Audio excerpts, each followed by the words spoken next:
السلام علیکم ورحمۃ اللہ وبرکاتہ۔ بسم اللہ الرحمن الرحیم۔ آن لائن عربی لکھنا، پڑھنا، بولنا سیکھیں ہماری یوٹیوب چینل سے۔ ہمارے یوٹیوب چینل کو سبسکرائب کریں اور بیل آئیکن پریس کریں تاکہ ہماری ویڈیو بر وقت آپ تک پہنچ سکیں، جس میں ہم نحو، صرف، ترکیب، انشاء، ترجمہ قرآن، حدیث وغیرہ کی ویڈیوز ہم اپلوڈ کرتے ہیں۔ اس سبق سے پہلے آپ نے ہمارے جو پچھلے ویڈیوز ہم نے جو اپلوڈ کیے تو اس میں آپ نے کچھ عربی کی اصطلاحات پڑھی ہوں گی، اور اس سبق میں بھی کچھ عربی کی اصطلاحات ہیں جو ہم آپ سے آج شیئر کریں گے، اور یہ ہمارا سبق نمبر 5 ہے۔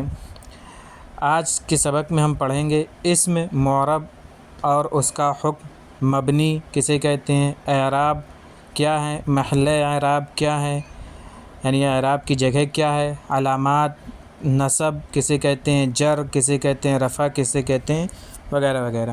آج کے سبق میں ہم یہی سب پڑھیں گے۔ انشاءاللہ آپ نے ہمارے پچھلے ویڈیوز بھی دیکھے ہوں گے جس میں ہم نے عربی کی اصطلاحات کچھ بیان کی ہیں۔ آج کے سبق میں ہم پڑھیں گے اسم کی 2 قسمیں ہیں، معرب اور مبنی۔ اسم معرب وہ اسم ہے جو دوسرے کلمے کے ساتھ اس طرح ملا ہوا ہو کہ اس کا عامل اس کے ساتھ پایا جائے، اور وہ مبنی اصل کے مشابہ نہ ہو، جیسے اذن مؤذن۔ اس مثال میں مؤذن معرب ہے۔ اسم معرب کا دوسرا نام اسم متمکن ہے۔ یعنی معرب جو ہوتے ہیں، جو الفاظ معرب واقع ہوتے ہیں، ان میں تینوں اعراب آ جاتے ہیں، یعنی زبر، زیر، پیش ان کے آخر میں آ جاتا ہے، لیکن اس کے عامل کے اعتبار سے کہ جس پر جو عمل کیا جا رہا ہے، جس لفظ پر اعراب زیر یا زبر یا پیش آ رہا ہے، اس سے پہلے کیا ہے کہ پیش دینے والا لفظ ہے یا زیر دینے والا ہے یا زبر دینے والا ہے، تو اس سے ہمیں پتہ چل جائے گا کہ معرب ہے۔ اور معرب کے میں جو بھی لفظ معرب ہوگا اس میں تینوں حرکتیں آتی ہیں، زبر، زیر یا پیش، اس کے عامل کے اعتبار سے۔ اسم معرب کا حکم، اس کا حکم یہ ہے کہ مختلف عمل کرنے والے عاملوں کے یکے بعد دیگرے، یعنی ایک کے بعد ایک آنے کی وجہ سے اس کے آخر میں لفظاً یا تقدیراً یعنی پوشیدہ طور پر تبدیلی ہوتی رہے۔ جیسے لفظاً کی مثال ہے، جیسے جاءنی خالد، رأیت خالدا، مررت بخالد۔ دیکھیے اس میں خالد میں جو دال ہے تو کہیں پیش ہے، تو کہیں زبر ہے، تو کہیں زیر ہے، یہ لفظ کے اعتبار سے۔ جاءنی ابوکا، رأیت اباکا، مررت بابیکا میں دیکھیے کہیں واو سے ہے تو کہیں الف سے ہے اور کہیں یا ما کسر مکسور سے ہے۔ اور تقدیراً جیسے ہذہ عصا، رأیت عصا، مررت بعصا، کہ اس میں دیکھو تینوں جگہ زبر ہی ہے۔ اصل میں یہ ہونا چاہیے ہذہ عصی اور رأیت عصا اور مررت بعصی ہونا چاہیے تھا، لیکن یہاں پہ کیا ہے، زبر کے ساتھ آیا ہے، تو یہاں پوشیدہ مانیں گے کہ یہاں پہ زیر جو زبر اور پیش جو ہے یہاں پوشیدہ ہیں۔ جیسے ایک اور مثال اس میں دی، جاء الہدی، علمت الہدی، فزت بالہدی، کہ یہاں ہونا چاہیے جاء الہدی، ہدی کو ہد یوں ہونا چاہیے، علمت الہدی، ہدی ٹھیک ہے، فزت بالہدی ہونا چاہیے تھا، لیکن یہاں پہ کیا ہے، یا میں زبر ہے تینوں جگہ، تو یہ اس کا حکم ہے۔ مبنی اصل 3 ہیں۔ مبنی کا اطلاق جو ہے 3 چیزوں پر ہوتا ہے، اور وہ ہے ایک فعل ماضی، دوسرا ہے امر حاضر معروف، اور تمام حروف۔ اعراب وہ حرف یا حرکت یا جزم ہے جو معرب کے آخر میں عامل کی وجہ سے آئے، جیسے جاءنی خالد میں دال کا پیش، اور رأیت خالدا میں دال کا زبر، اور مررت بخالد میں دال کا زیر، اور جاء ابوکا میں واو، اور رأیت اباکا میں الف، اور مررت بابیکا میں یا، اور لم یجعل میں لام کا سکون اعراب ہے۔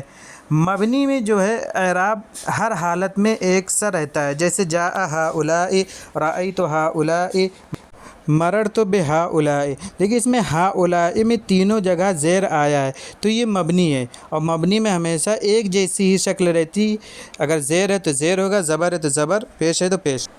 محل اعراب، جس لفظ پر اعراب آتا ہے اس کو محل اعراب کہتے ہیں۔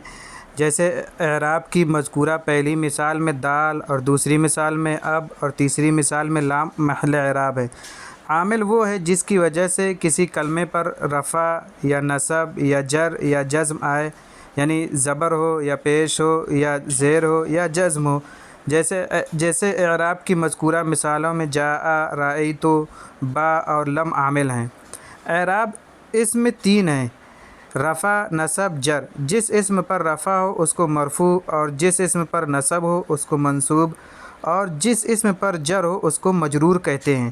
یعنی کسی اسم پر اگر رفع ہے تو اس کو مرفوع کہیں گے، اگر نصب ہے تو اس کو منصوب کہیں گے، اور اگر جر ہے تو اس کو مجرور کہیں گے، اور جزم ہے تو اسے سکون کہیں گے، ساکن کہیں گے۔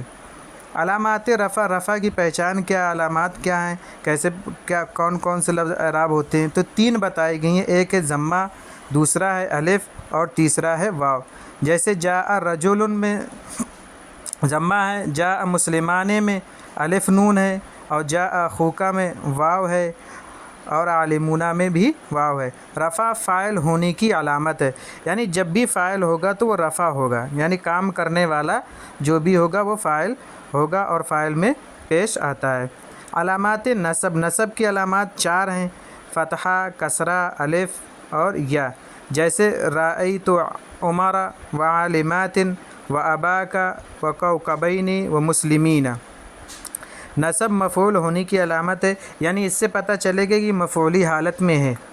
علامات جر 3 ہیں، جیسے کسرہ، فتحہ، یا۔ جیسے مررت برجل وعمر ومسجدین ومسلمین۔ جر مضافلے ہونے کی علامت ہے، یعنی اس سے پتہ چلتا ہے کہ یہ مضافلے پر زیادہ تر آتا ہے۔